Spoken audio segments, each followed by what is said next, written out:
Hello, welcome to Comic Club, and today we're reading issue 2 of Die Volume 1.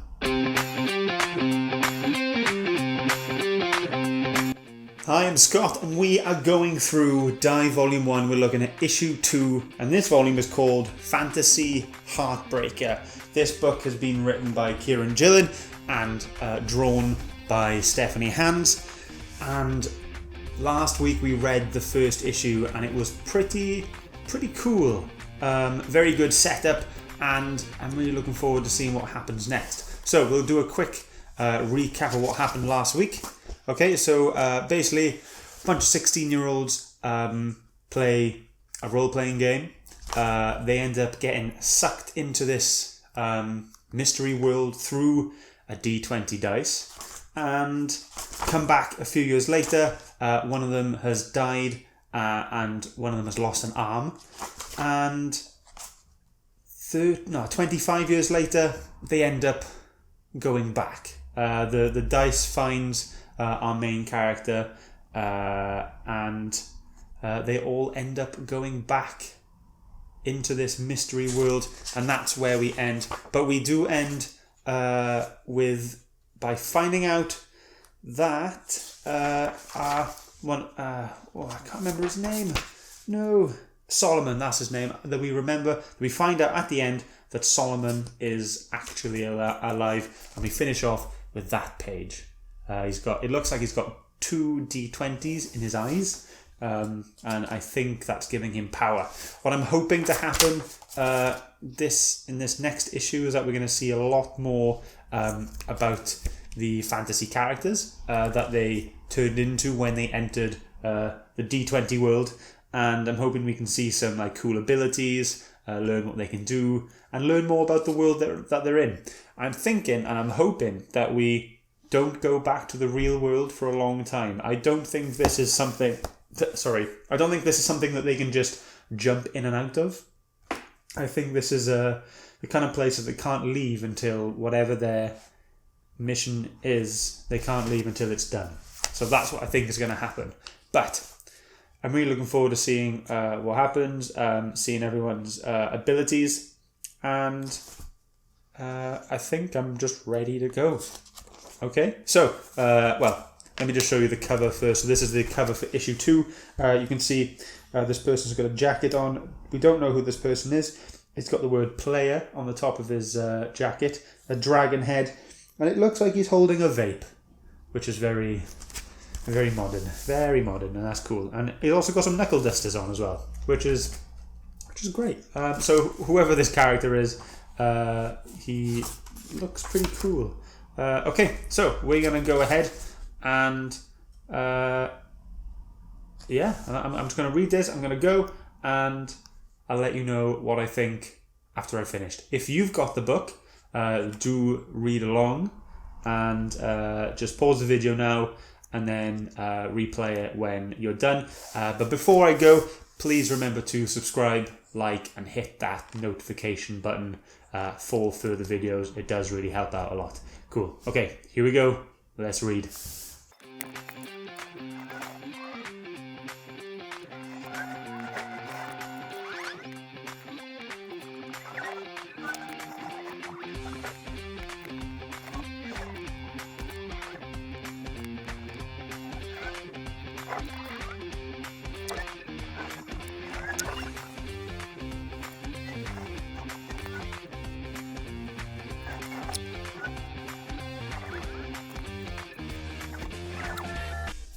Wow. Okay, that was everything that I wanted in this issue. That was great. Really cool. Yeah, awesome. Right, so we learn about their powers, we learn what they can do, we learn about some of the environment, some of the the enemies, the little enemies. You when you play a game and there's always those little enemies you can just kill off really quickly that just pop up everywhere, like orcs and things like that. Well, those kind of enemies are in here, and they're called the Fallen. Okay, but we're going to start from the beginning. So we start off straight where we ended with Solomon. basically he's been there for so long he turns into a bit of an NPC, and he's just trying to get them into another adventure. Pretty much, we learn what happened to them in the first issue, like how they came back to Earth without Solomon, and basically what happens. So they all realize that to get home, all they had to do was wish it, like in Wizard of Oz. Like there's no place like home, but they all have to as a group, and then they can go. But just as they were about to like kind of teleport away, the Grandmaster takes Solomon, and then they're helpless and they just disappear back to Earth, and he's stuck there. But Solomon figured out a way to bring everyone back, which is what he did, and he's trying to make it out like he's the good guy. He's brought everyone back to kind of keep playing, but yeah, and he's stopping everyone from going home because he doesn't want to go home, if you know what I mean. So I think that their little mission at the moment, well, big mission at the moment, is to find him because he's now disappeared. He does his little speech and he disappears, and so now they've got to find him and kind of make him agree into coming home. Like Ash says, Ash, the main character, says, if we all agree, defeat the Grandmaster, and then we'll see about getting Sol to come home. Because I think Sol is now the Grandmaster. Also, the world, there's a little reference. They call it the world of Dai, but I think they also call it the Geas, Geas, or the Geese. I don't know. I'll have to look into that. See how to actually pronounce it.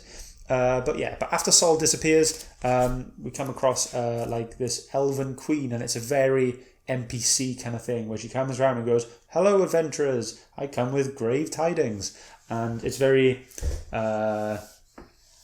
cliche, very cliche, and she's basically coming with some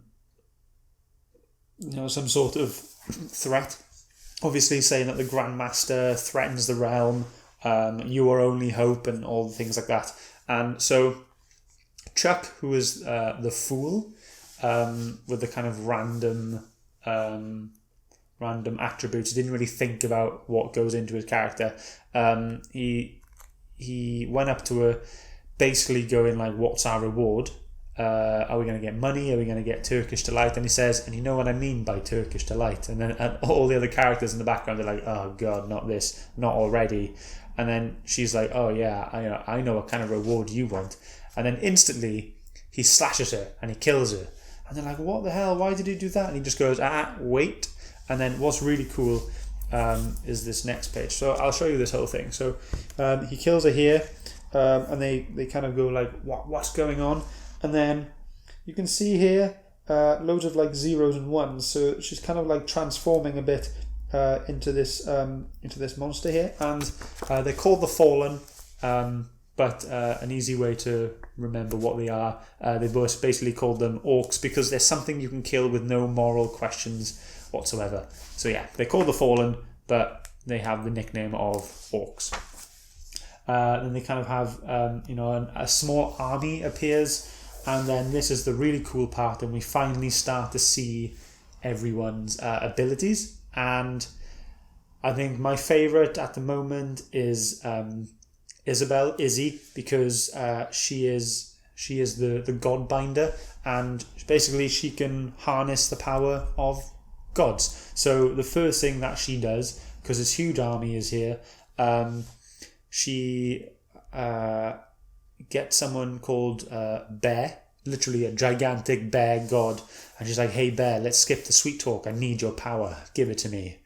And then this big omnipotent giant bear appears behind her and basically gives her his power, and it looks so cool. If you've got the book, you've got to look at it. You've got to turn to this page, and I really hope you agree with me that how cool this whole battle sequence is, because you've got this gigantic god bear fighting everything, and then you learn about what Angela's power is. She's like the cyberpunk, the Neo, and for her abilities to be activated, she has to have it's called Fair Gold, which is where did it say here?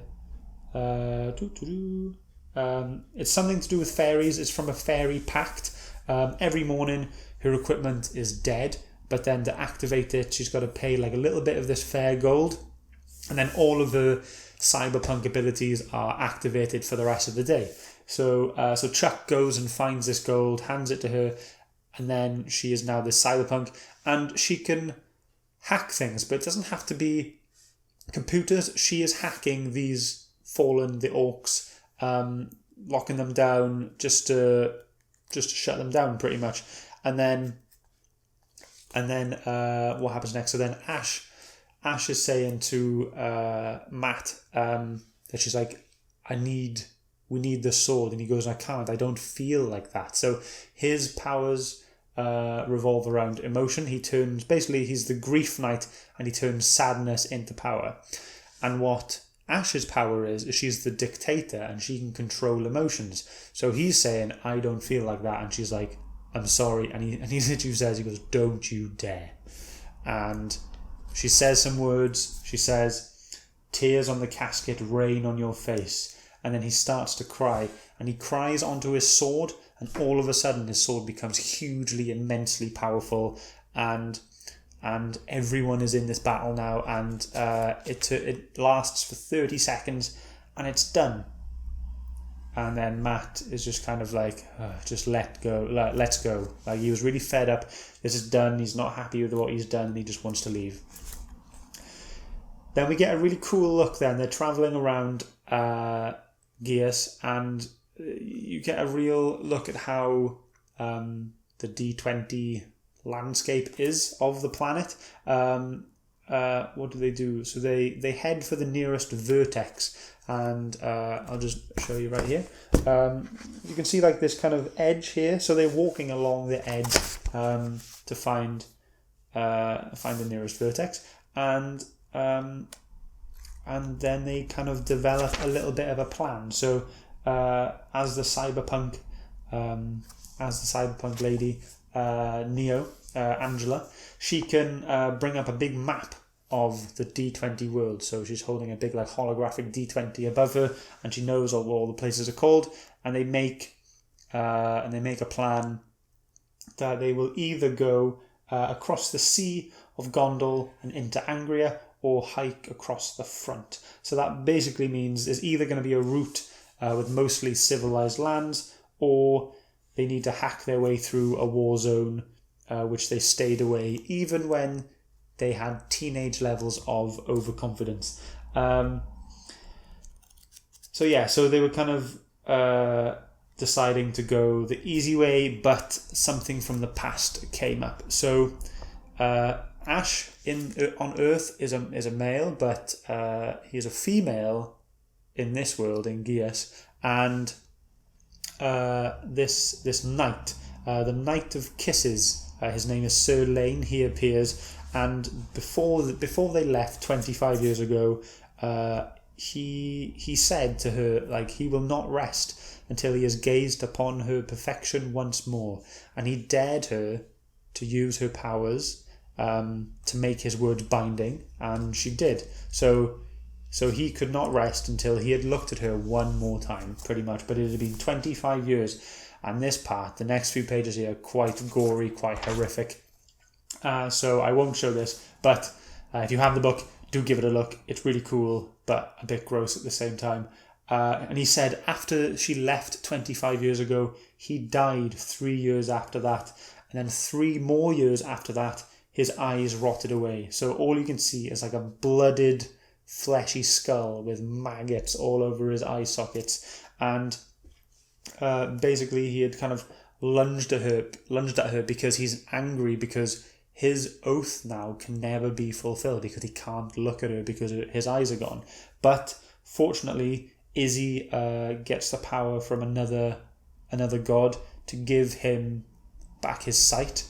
And as he sees her, his curse is lifted, and because he's been a rotting corpse for 25 years, he basically falls apart in a bloody, fleshy mess all over her.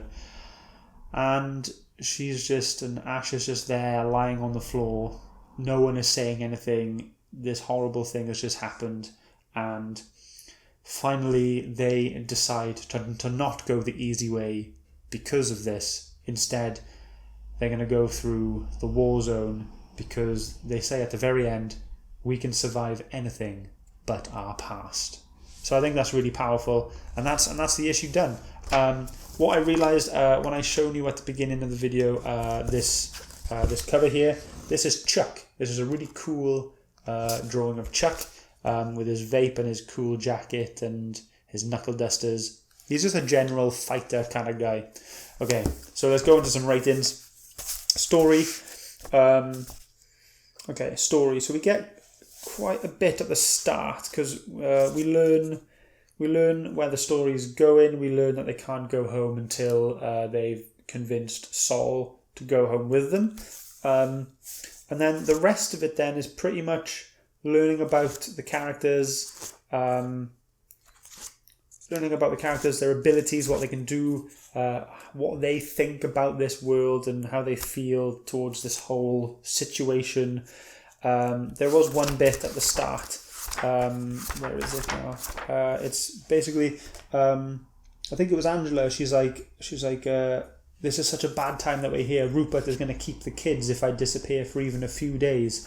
So there's this kind of, even though they're in this fantasy role-playing world, they still have their real lives to think about, and she's really worried that if she stays in this place for too long, she's going to get divorced, and her husband are going to take the kids away, and they've got like mortgages to pay, jobs to uphold, and things like that. So they've got these real-world problems while being stuck in this fantasy world. So they've got their kind of motivations to get him, to get Solomon to agree to go back.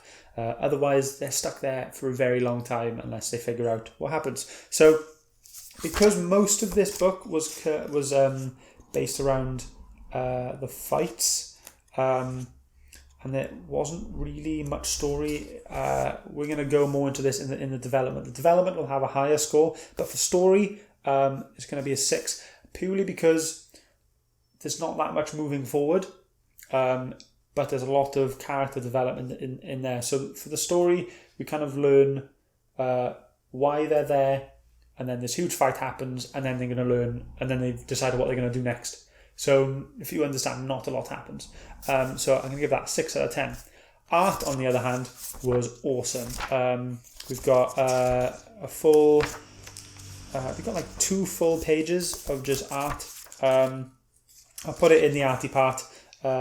This one here, you can really see that they find the vertex of the planet, and it just splits up into loads of different sides, and you see like one section is like the sea, one down here is like a forest, one over here is a desert, and it's really cool to look at that. So I'll show you that in the arty part. And like the battle was really well drawn out.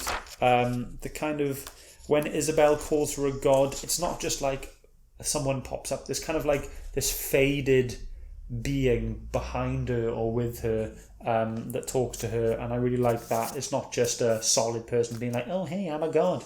And it's really cool. It's done really well.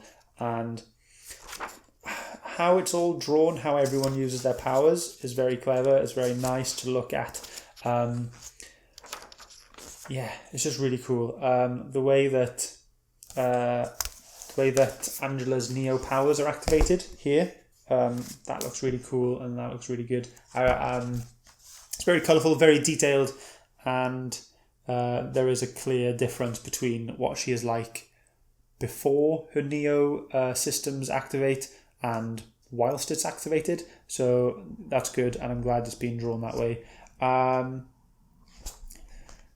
Yeah, just all in all, really good detail. Like I said last week, I'm not used to this kind of art. I'm used to more books with like definitive outlines, but I'm getting used to it, and I'm really appreciating this kind of style. It's really cool. It's just chalk, pastel-y, and just colours, no outlines, and it's just all just colours blend into each other, and it's really cool, and I really like it a lot. So I'm going to give the art for this an 8 out of 10. Really great. And then we've got the development. Now, the development of the story is really good.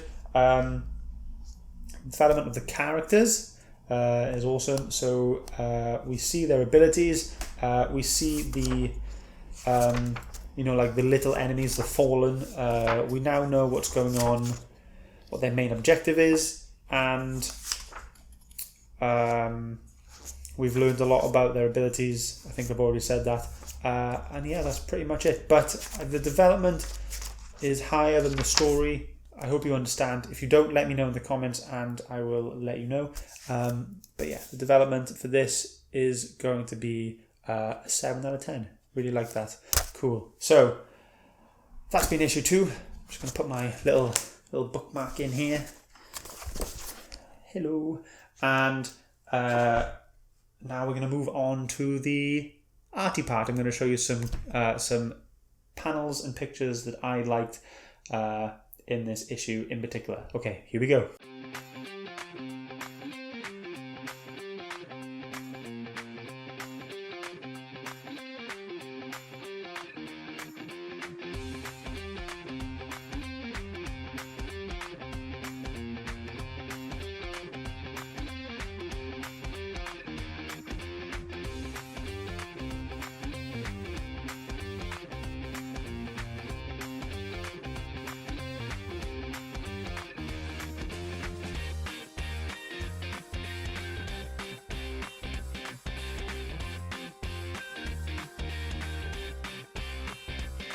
Okay, that was it from me. We have read issue 2 of volume 1 of Die, titled Fantasy Heartbreaker.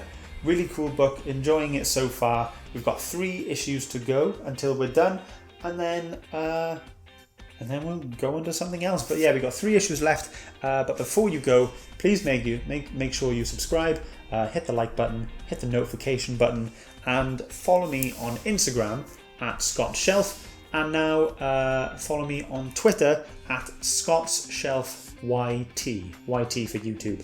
Awesome. Okay, I've been Scott. You've watched Comic Club. I will see you next week for issue 3 of this really cool book. Thanks a lot, guys.